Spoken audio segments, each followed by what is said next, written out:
संयुक्त परिवार या एकल ही हो जाता है। लेकिन जब संयुक्त परिवार का नाम लिया जाता है तो उसमें तमाम जो व्यक्ति होते हैं, दादाजी, नानाजी, नानी, माता पिता, भाई बहन, इन सब से मिलकर जो समूह बनता है वह संयुक्त परिवार कहलाता है। उसके विपरीत यदि एक परिवार में माता पिता भाई बहन है और उससे अलग होकर कोई जैसे कि अभी देखने को मिलता है कि संयुक्त परिवार बहुत कम ही देखने को मिलता है अभी के जमाने में। पहले के जब जमाने में हमने देखा है कि कैसे लोग मिलजुल कर रहते थे, अपना कार्य एक दूसरे से मिल बांट कर कार्य करते थे, जिससे उनके विचार को समझने में विचार को समझकर उनमें सुधार भी करते थे। और वही एक अनेकता में एकता उनके संयुक्त परिवार की विशेषता दर्शाती थी।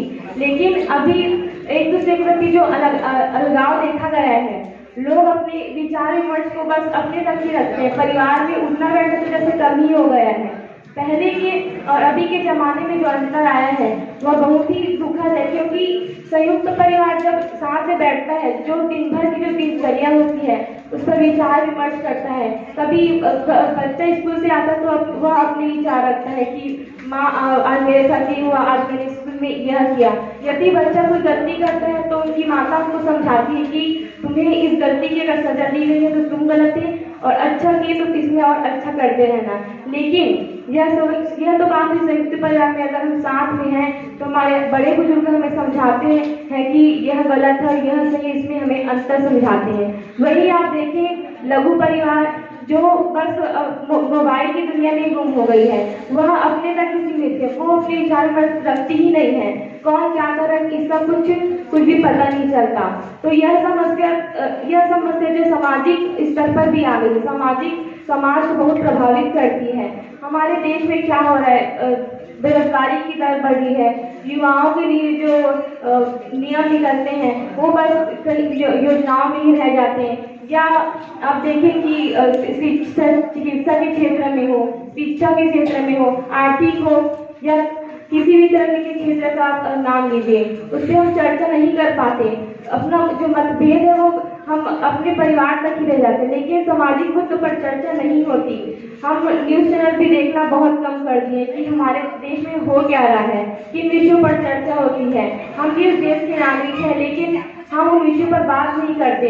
हमारा जो संयुक्त परिवार में जो विखंडन आ गया है, जो मतभेद है, वह उसका असर समाज पर भी पड़ता है।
दिन भर सिगरेट के धुएं और नशे में खोए रहता हूँ। मैं युवा हूँ, मैं युवा हूँ। हर कहानी का एक हीरो होता है। हमारी भी छोटी सी कहानी है और उसका हीरो कौन है? उसका हीरो है युवा। युवा यानी लाइफ, दोस्ती, कैंटीन, दोस्त और लाइफ एकदम से बदलने लगती है। ऐसा लगता है कि जीवन उसी का नाम है, मानो एक नई जिंदगी मिल गई है। तो शुरू करते हैं बिना किसी सरफरोशी के।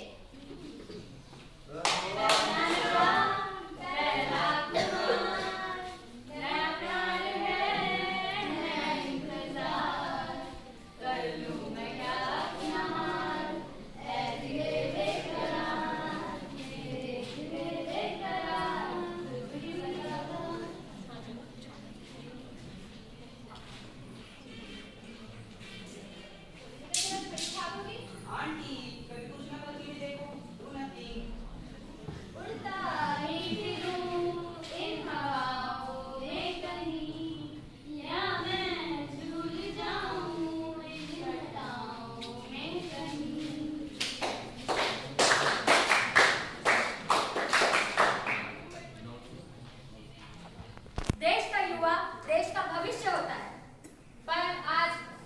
युवा बुरी आदतों और बुरी संगतों में पड़ जाता है तो देश का भविष्य कुछ भी नहीं रह जाता है। इसीलिए सावधान